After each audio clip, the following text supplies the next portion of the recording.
to help you get settled in on your first night. I actually worked in that office before you.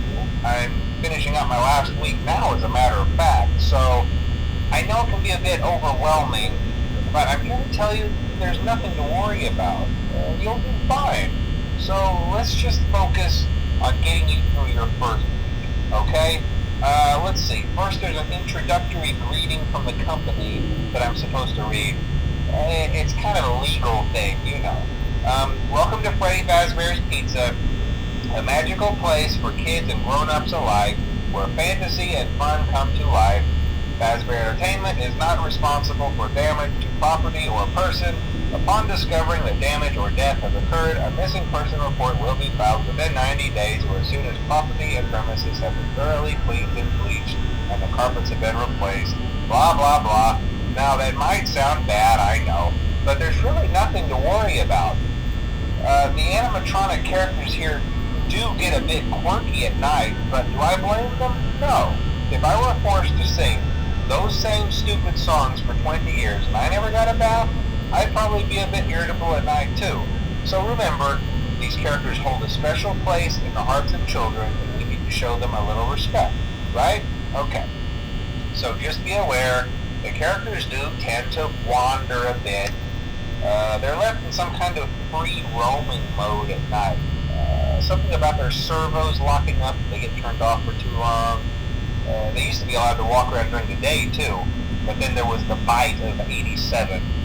Yeah, it's amazing that the human body can live without the frontal lobe, you know? Now, concerning your safety, the only real risk to you as a night watchman here, if any, is the fact that these characters, if they happen to see you after hours, probably won't recognize you as a person. They'll most likely see you as a metal endoskeleton without its costume on. Now, since that's against the rules here at Freddy Fazbear's Pizza, they'll probably try to forcefully stuff you inside a Freddy Fazbear suit.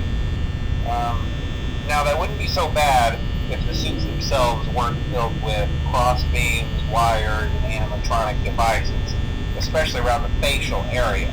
So you can imagine how having your head forcefully pressed inside one of those could cause a bit of discomfort and death. The only parts of you that would likely see the light of day again would be your eyeballs and teeth that pop out the front of the mask. Yeah, they don't tell you these things when you sign up. But hey, first station of the breeze. I'll chat with you tomorrow. Check those cameras and remember to close the doors only if absolutely necessary. Gotta conserve power. Alright, good night.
won't talk quite as long this time since Freddy and his friends tend to become more active as the week progresses.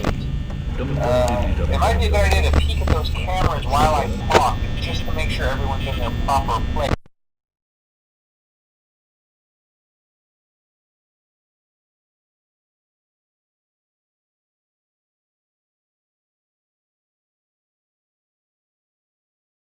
You know.